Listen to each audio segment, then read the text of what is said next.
Awesome, great. Well, thank you. Thanks a ton. And as I said, it's great to be here. And I know Melissa and I are excited to chat all things marketing and CMO land. And Melissa, I thought it'd be great if we just start out and have you introduce yourself a little bit about your background, and then I'll do the same, and then we'll jump in. Yeah, I am Melissa Grady Diaz. I also am disappointed in myself for not bringing some rosé. I think that was great. So I am the Chief Marketing Officer of Cadillac globally. I just got back into automotive about 3.5 years ago. I started my career in automotive. I also have worked at Motorola and MetLife. So a lot of different industries, but always with the same art and science of marketing, which is my passion. Awesome. And I'm Jamie Moldafsky, and as was just introduced, was previously the CMO of Wells Fargo for 9 years. And I'm now at Nielsen, joined in late last year. And so I'm having a lot of fun helping solve the problems that I felt I had when I was a CMO. Not all of them yet, but we're working on them. And it's been great to be at Nielsen. And like you, I spent a long career in many different industries, including the appliance industry with KitchenAid and a lot of financial services with American Express and Wells Fargo. So great to be here with you, Melissa. And I think I just wanted to start off with, I know as a CMO who has both now at Nielsen, but also at Wells Fargo during COVID, found myself literally waking up every day saying, wow, okay, what's next? And I think it's great to just step back and say, what are those things that have happened over the last year and a half that we as marketers, and that you in particular at Cadillac, that you know are really good changes for the future, and those other things that had to happen that you're just going to cast aside, like changes that are good changes to get rid of, and then the changes that you think are going to be more lasting and helpful as we go forward. Yeah, I think the biggest thing that really resonated with me through the entire pandemic is we were flexible, fast, and agile. And that went from everything from TV advertising, which, we had just launched a new global campaign. It had been on the air for a couple of weeks.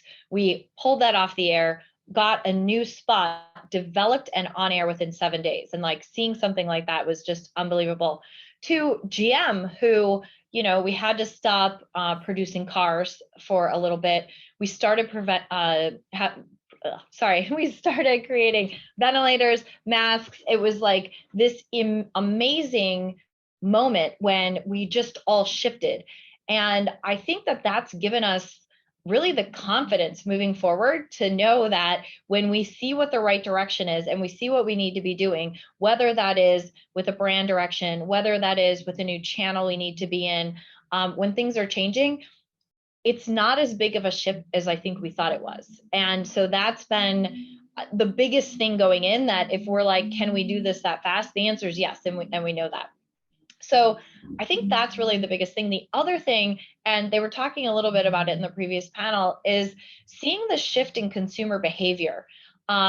Seeing, and I loved how he put it, that entertainment is really additive. It's not a one or the other. And so understanding how consumers are interacting with us and how they want to interact with us and the places that allows us to play that we couldn't previously, that's been really fun to look with. So, what does that mean for us from a gaming perspective? What does that mean from, as we're trying to look at even defining branded entertainment, where we're going to be? We just did something really interesting with the Escalade. The Escalade has 36 speakers. And they're AKG. AKG is an industry leader. It's been, people in the music business have been, it's always been like the top, and is very well known. From a consumer perspective, both 36 speakers and AKG mean really nothing. I mean, 36 speakers sounds like a lot, but do I need 36? What does that mean? And so, I think we took a lot of time with this launch to do a lot of different things. So we did a concert during the pandemic within Escalades. So each person was a pod with their family in an Escalade. We surprised them with James Blake, who's a Grammy Award-winning artist, debuting his new song. We just recently launched a campaign with RZA, where RZA really demonstrated what the 36 speakers are. And I think these ways of really connecting, of showing what the product is versus, we always talk about the 30-second spot and the death of the 30-second spot, but the 30-second spot doesn't die. And as we're trying to evolve that, I think that's been something else. So a very long answer to get around, but I think we're more creative, we're quicker, and we know how to really get in, test things, and get things done. Yeah. And so what that brings to mind to me is the consumer itself. And obviously Cadillac is one of the most established luxury brands out there. And people look to you for that. But how has the consumer changed when you think about, or have they, a year and a half, right? A lot of people's fundamental behaviors and values are changing. Do you find that for your market, or do you feel like there's some stability in there? So I think when you look at what's so interesting to me and what's been very interesting in this journey I've had with Cadillac is there is this Cadillac DNA that exists. A Cadillac customer, and even when you work at Cadillac, you're really kind of inspired by the same thing. And it's really, it goes, we, as I said, we launched this campaign, Make Your Way, last year, which evolved into Never Stop Arriving. And the DNA of a Cadillac person and what these campaigns really embody is this person who is very driven. A very interesting thing, when you go into our database, the title president and CEO way over index to the general population. And that's because we have so many entrepreneurs. We have so many self-made people. And there is just this drive for better. What's next? What's next? And so that actually, what's fascinating to me is as true today as it really was 120 or so years ago when Cadillac first came about. How we're identifying who those people is, I don't really believe in demographics. I don't like demographic targeting. So we use modeling to figure out, and we have a database of the entire US we work with our agency, and we've modeled out, here's our target. And so I don't really look at things as a funnel and we kind of start with everyone and go down. I look at the world as a cube. And within that cube, you have a propensity to Cadillac, and you either have a really high propensity or you have a lower propensity. And then there's another side that's, when are you in market? So I'm going to talk very differently. That's a very different conversation if you're in market tomorrow versus in 2 years. So I think, that the definition and who that core Cadillac person is stays the same. How we're defining that is something that's really evolving and changing. So that's a great segue into talking a little bit about measurement and analytics and targeting, which is obviously near and dear to both our hearts, I know. And when I was on the Wells Fargo side of CMO land, spent a lot of time just trying to figure out how to navigate across all the proliferation of channels and understanding how that one individual consumer, really where and what were they consuming across all those platforms. And I know at Nielsen, we're working toward Nielsen One, which will be our solution to kind of a cross-platform solution where we can dedupe at a consumer level. But I'm curious from your perspective, when you think about, because as you just defined, you've got a really clear vision of who your customer is. How do you think about all of these channels and the best way to reach them? And what are the data and analytic tools that you find most helpful or that you wish you had? Yeah, so there's a lot that I wish that I had. I can go into that, but from how we approach it, we have this audience, and I have defined who these people are. What we do is there's a few different ways that we go after and understand how to reach that audience. And again, as we talk about this cube and this cube of people, I really want to redefine how we look at reach and frequency, because we should be able to know. And I think as we, being from the data-driven side, there's always been this conversation of probabilistic versus deterministic. And people are not probabilistic or deterministic, but impressions are. So do I know that I served an impression to someone, or do I have a high probability or a low probability? And then how do I extend my reach? And when you think of it that way, that's literally how we approach the channels. Where are the places that I can reach people? And are these people, is this something that's more of a tent pole? Is this something that's more, I'm trying to draw inspiration and bring people into the brand? So that's going to be something like, we had a long partnership with the Oscars and have debuted a lot of vehicles there. We've got the Super Bowl that we were just in this year. Those are moments when we're really wider reach, getting people inspired by the brand. And then as we go through that funnel, what we do is we work with partners, and a huge shift from a couple of years ago, we take our audience and we ask people, what's your match with this, and who can you reach? And so then that will be those people. And then we look at where are we going to gain more incremental reach. And even when we look at things like linear TV, tentpole properties, we're indexing that audience. So through our media agency, we have tools to understand it in an index. So it's audience first, and we go out to people and we say, how much are you delivering this? Now, I think we could get into a lot of what do I wish I had and how are we measuring too. So yeah, that's great though, very helpful. And again, I can relate a lot because I think that that ability, that's the holy grail, right? Is starting to be able to get to that level of targeting and level of understanding about exactly where is that consumer engaging. To that end, one of the things that we've seen, and we just launched actually last week, something called the Gauge, which is just a visualization monthly of where people are spending their time on television. And what, no surprise to you, obviously, what you're seeing is that while linear and cable continue to be obviously have high numbers, that streaming is actually now 26% of time on TV, and that's increasing rapidly. And so I'd love to know from your perspective, especially when you think about your consumer and who you're trying to reach, how do you think about streaming? How do you think about connected TV and how to adapt to the shift in some of these channels? Yeah, I think because we're audience first, we have been, and there's two different sides of this, and I'll kind of approach both. There is the side where you can reach your audience through streaming, through different partners. And so in that sense, wherever there is that really opens a huge door for us. And we lean very heavily into addressable or audience buying with TV to be able to really to say, here's the audience we need. We'll know they're in market timing. So am I telling them about, this was something actually that we did a lot in the pandemic. We would look at where we had inventory and what consumer sentiment was. And we would buy addressable or other like digitally enabled TV by where that audience is. So there's that side of it. The other side of it, as we look at things, people not, and I can get into something else in a second, but in non-ad supported content, that's where we're really trying to understand how do we do some of these other things. Something a lot of people have probably heard me say before is, we talk about people don't like advertising, but people actually love advertising. Why are most of us watching the Super Bowl? For at least half the reason is right, because of advertising, right? So how do we figure out how to make things more interesting?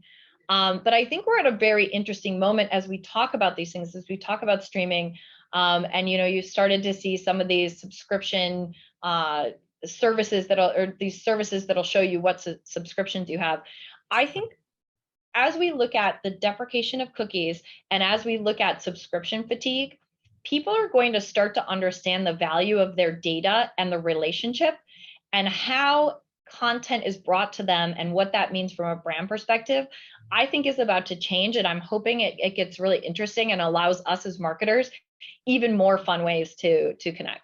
Yeah, I think that's such a great point. And, the content piece of it obviously continues to be the most important piece, right? And making sure that we have the right content and it's engaging and really created for the audience that we're speaking to. And, to that end, something I know you're passionate about, as am I, and as is Nielsen, is diversity, equity, and inclusion. And we know that a lot of consumers really want to see themselves represented. They want to feel like the brands are connecting with them at an individual level, at a human level, understanding who they are and what's important to them, and to see themselves reflected in media today. And I just would love to hear your experience with Cadillac on how you approach DE&I in either in content, in your advertising and marketing, but also how philosophically you think about that for Cadillac. Yeah, and there's so many different places to go with this. I think, first of all, as a brand, Cadillac has, we've been trying to really have within any of our advertising or anything, a very diverse representation. When you look at our customer base, we really try to reflect that. And I think having these amazing badass people that have this Cadillac DNA, we really like to show that. I think that being said, all of us have a lot of work to do in this area. It's been an incredible journey, and I'm very happy to be at GM right now. I think last year, after the death of George Floyd, Mary Barra came out, made a very strong statement about obviously how wrong it is, and saying that she wanted GM to be the most inclusive company in the world. And so with that, we're looking at how everything plays out in a lot of channels, but we're really starting with ourselves first. And I think it's so important because we are making sure that our culture is reflecting our values and what we're saying. And it's incredible. And I think, I've not, there's a lot of people who've been at GM all their lives. I'm newer to GM. I'm constantly amazed by the culture here and how we bring things in and how it becomes part of the fabric of who we are so quickly. So I think Mary made this statement last year that seemed almost overwhelming, and the progress that I see that we've made internally, just with the conversations of, what is diversity? It's all these different people. What is equity? Giving everyone an equal opportunity. And what is inclusion? And the example that Mary used early on that really resonated with me was, if you look at the dance, diversity is there's all the people in a school wherever this dance is. Equity is inviting everyone to the dance so everyone can come to the dance.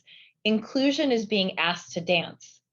And I think every one of us as a human has had that moment when we were standing outside of something, when we weren't included. And it makes you understand at your core what we're trying to achieve. And it's been very powerful and it's been amazing. So I think, there's a lot of things that Cadillac is doing, both from where we're trying to put our money, what causes we're trying to get behind, some of our own campaigns, like we just had the Audacity of Blackness, and, we've had a lot of these things, but I think just overall, trying to make sure that everyone can be who they are. And, we say, like, bring your whole self to work, I think is where we're starting first. And it's really made a big impact on me personally.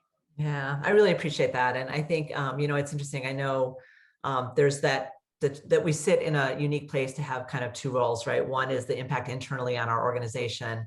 And then the other, as you said, is the impact we have on our consumers that we serve, right? And I think we also think a lot about that, which is not only how do we have the most inclusive, diverse and equitable organization so that our employees can thrive and be who they are and bring their best selves to work, but also how do we help enable a media industry that really is the best for all people, right? That gives everybody the opportunity to see themselves and to be portrayed in the ways they want. So I appreciate that greatly. Let's shift gears a little bit. One of the things that I know you're very passionate also about, and is also very high on the list of things right now that is changing in the industry, is obviously the focus on electric vehicles. And I know you guys are at the forefront of that right now. And I'd love to just hear how EV is changing Cadillac, how you think about going to market differently, your consumer, how that changes. You obviously have such a strong prototypical consumer. Does that change that at all, or how do you evolve with that?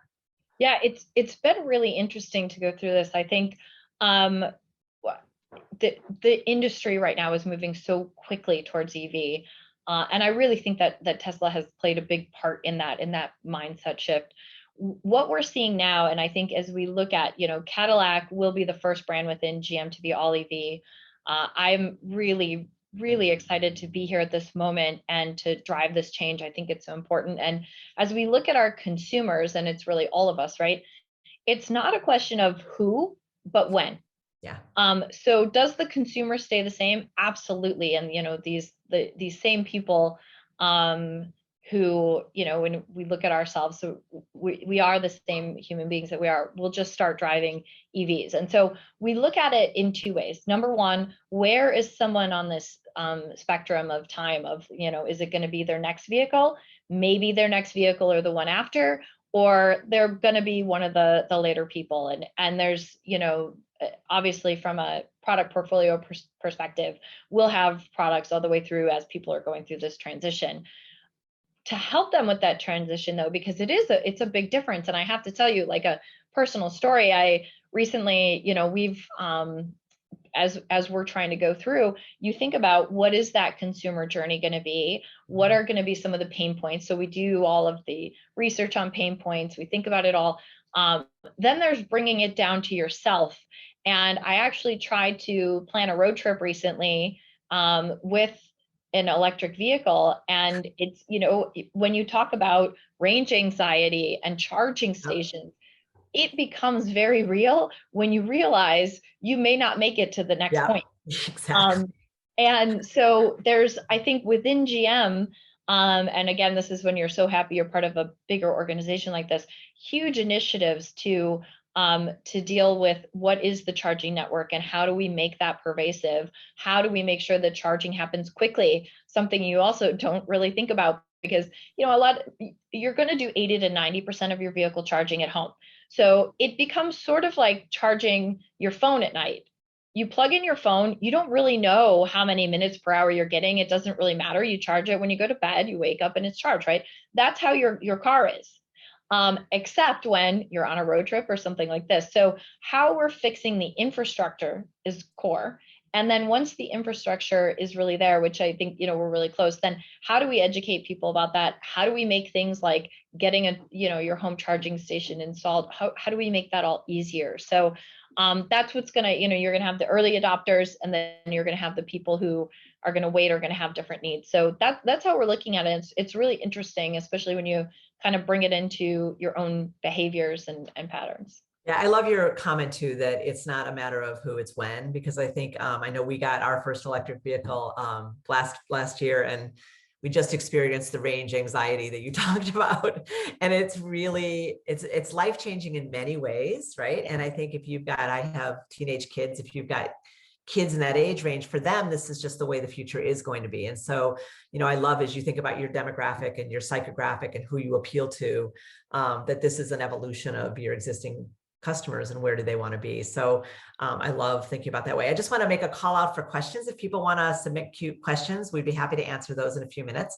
And then I wanted to talk a little bit about, we just issued a white paper that's called Resonance, but it's really about this balance between short-term and long-term when you're thinking about your marketing and advertising. And I know when I sat in my CMO seat at Wells Fargo, there was always this constant tension between brand versus business building, right? And whoa, do we want pure brand, or no, everything should be business? And I always was a believer that when you do it right, they're so mutually reinforcing that you don't have to think of it that way. But part of what our data showed is that when you do sort of balance this short-term, long-term, and you're thinking brand and business driving, that actually it increases sales by 12%. Like, it's a better combination than any one alone. And so I know you do a lot in that middle space as well. I always think of the Venn diagram of brand and business driving, and the home run is when things do both of those for you. But maybe you could talk a little bit about both from a creative standpoint as well as from a media standpoint, how you think about that short-term, long-term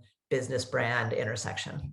Yeah, so I love the white paper. And I think it's really interesting in my own personal journey. The reason that I'm at Cadillac is because we look at the whole thing as a journey, as brand building, short and long term, because you can't have one without the other.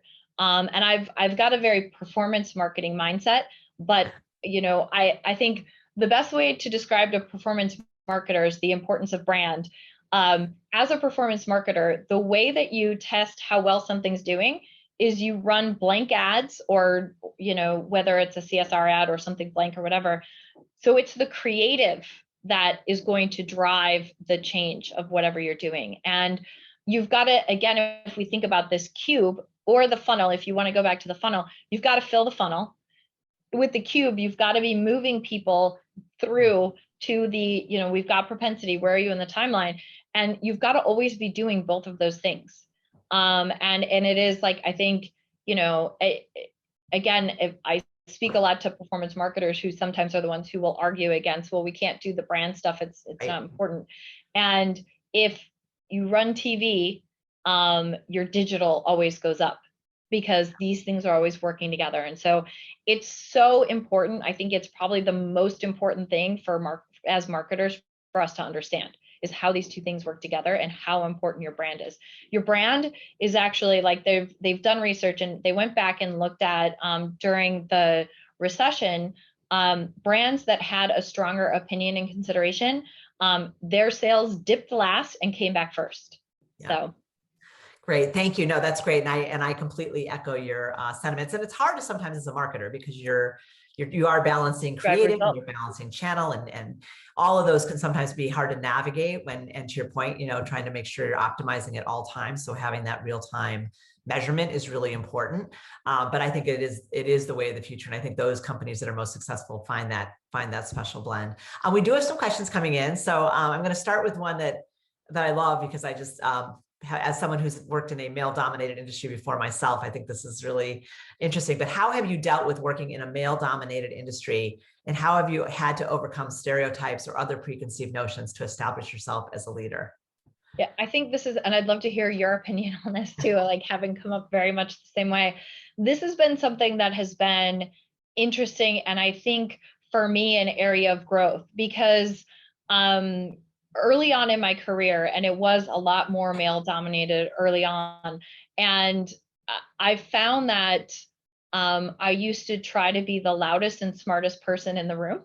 And that was really kind of how I guess, overcame it. And a lot of that was, not knowing how to always deal and wanting to be heard. It was having not as many role models at that time. Now, as time has gone on, what I've learned is that, and it's interesting, as we had this diversity, equity, and inclusion conversation, when you start to understand yourself and your strengths, and you can lean into that, that is when you can be heard much more clearly and in a much better way. And so I think that's been a learning curve for me. And I think, we're so lucky today to have so many more people who are role models or mentors or whatever. But I'd love to hear your answer on that too. Yeah, no, it's funny. And that's why I said I worked in the appliance industry, right? And at the time I was there, I was running one of the brands, and I was there were only 25 senior leaders, and I was the only woman. And so to your point, it was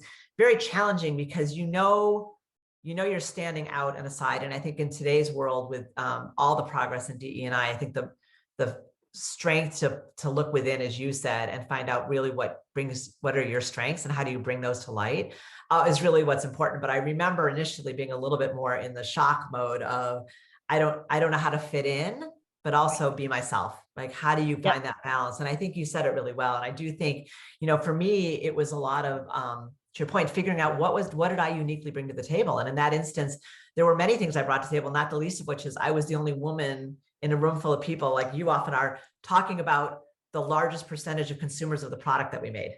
And I realized that became a really important voice in the room, which was not only was I a woman and how I thought about things in general, but how I thought about the products that we served, and making sure that voice was in the room all the time. And so I think it actually opened up a lot more opportunity. And to your point, I think I grew probably the most in my career during those years in many ways, because I learned as a leader how to find my voice and how to make sure that voice was heard in the room. And so I think it's a great question. So thank you to whoever did that. And maybe alongside with that, what softer skills do you feel are most important to have a successful career?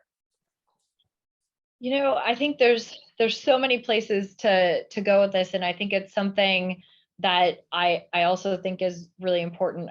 I really try to, we talk a lot about work-life balance over the past year. It's kind of turned into work-life integration. And I think there's a lot of different softer skills that we could talk about. But I think one of the most important things is for us to, first of all, make sure that we're really taking care of ourselves. And we use words like self-care. We talk about work-life balance, all these things. But I know when I'm centered and when I'm actually taking care, am I working out? For me, meditation helps, all these things. And one of the things I try to do is to talk about it, because I think that gives people permission to, say, hey, I'm kind of spinning right now, or, I need to take this moment for myself or something. So I think that's just one thing of understanding part of being human, and how we're all struggling and trying to get things done. So I definitely think that's something that's really important, especially over the past years. We've all been at home and had struggles that are harder to see because we're just in our own heads all the time. Yeah. And it's so interesting as you say that. I know one of the things I've heard people say is in some ways they feel like they know their bosses, their peers so much better than they ever did, because the duality between my work persona and my home persona is all blurred. People are sitting in their homes, their kids are running behind them, their dogs are barking, their mailman's knocking at the door. And all that chaos actually has, I think, freed people up to show who they are as a full person, hopefully. Yeah. And hopefully we take that going forward. But I think that is a lot of what you said. What I also feel is that there's a new level of expectation around transparency. And that whether you're a company, right? And we talked about it in terms of DE&I, and or you're a human being, that people want to know who you are. And obviously you're someone who is the same, right, in your job as well as you are personally. Another question, how do you stay on top of all of the things that happen within your role? Like obviously you have many, many things during a day that take you different directions. How do you stay on top of the work? And then how do you also keep yourself connected to things that are going on outside of GM?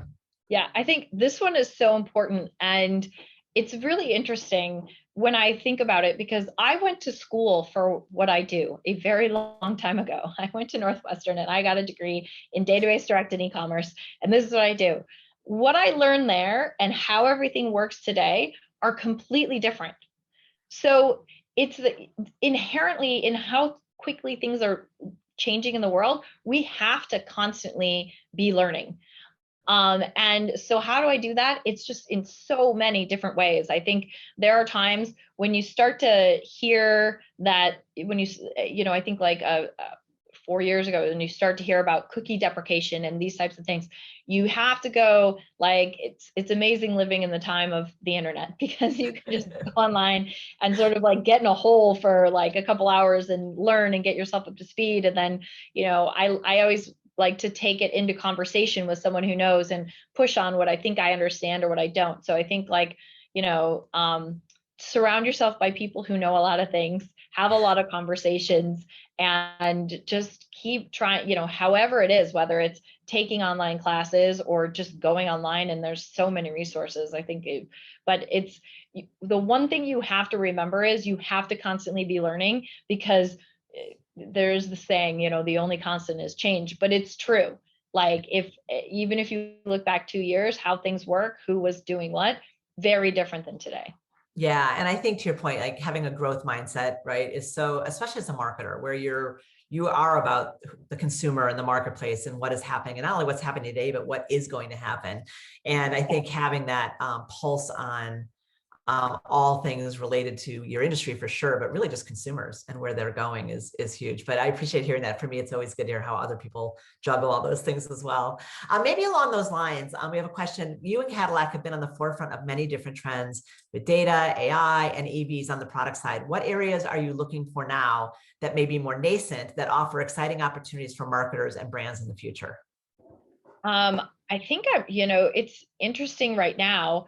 The biggest thing, and I talked a little bit about it, but the biggest thing that I think is going to be changing is how people use their own data and how subscription models and advertising start to change. So this is something that I'm trying to watch, and how do I show up as a brand to bring value into this ecosystem that's happening. And I think that's really in that type of area of identity, cookie or cookieless, and subscription is where the most change is going to happen. I think other than that, we're always using, different types of data, AI, whatever, machine learning, all these things. The way those get used change, but a lot of those tools tend to be the same. But I think there's a lot that's going to change in the coming years, just because it has to. And I think that's where we're going to see the most innovation. Yeah, I agree with you. And I think another area that I know everyone that I speak to watches too is just amount of consumer control. I mean, to your point, and transparency, right? Which is to your point about now people can see all the subscriptions they have. And, when I was at Wells Fargo, I had a product actually at the time that helped people see what they had enrolled in on a monthly basis. And we would get these letters from people that would say, I had no idea that I had signed up for so many things. And I was doing, you name it, product of the month that I was getting shipped to my house on a regular basis, in addition to subscribing to media outlets. And that transparency and that power to have consumers really be in control, I think is another shift. Yeah. And I think it's, I don't think people thought about it so much, but like advertising bought your TV before. advertising brought you friends, it brought you cheers, it brought you like all of these things, right? So moving forward as a brand, like what are you buying? What are you gifting to people? And what's that going to look like? And how do we play?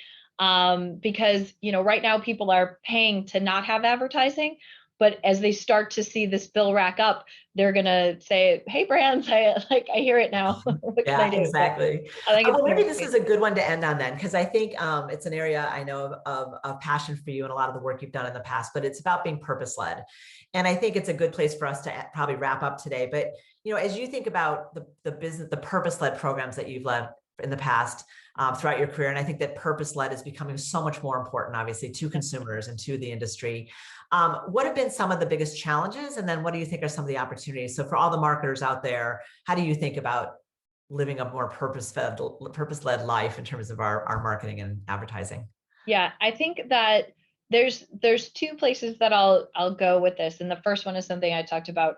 I personally try to make sure that my values are reflected in how I lead. And, you know, when I hear that people are not having time to take care of themselves or things like this, I take that very seriously and I try to change that. And so I have that own purpose for myself that I try to bring to how I lead.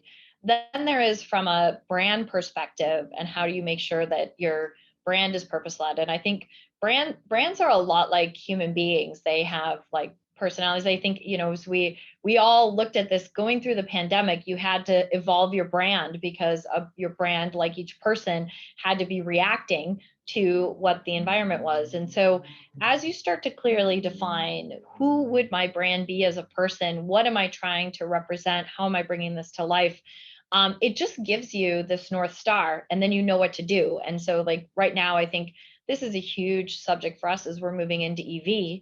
And what that means. One of the things that was really impactful to me during early on the pandemic was the scientists who measure the Earth early on found that the Earth was vibrating much less without cars, planes, all the humans, whatever. And then nature was starting to kind of encroach on things. And I think that really helped drive my purpose for where we're going as an EV brand. So I see David's back, but that was a good one. Thanks. Yeah, thank you. And I know for everybody, I think that to your point, that finding where your own personal, right, sense of purpose lies, but really importantly for all of us as marketers, yeah, what is our brand's purpose? And knowing that it's important more than ever to be bigger than just, right, about the commercial side. So welcome back. You are in a position where you are able to kind of marry those two of your personal passion points and the work that you and get paid for it and make a positive impact in the world and be proud of that. I mean, that's pretty phenomenal. And yeah, I remember at the beginning of the pandemic when people were driving less and everybody was at home, they were talking about smog levels and pollution levels around the country driving. Right. So really it does make an impact. So,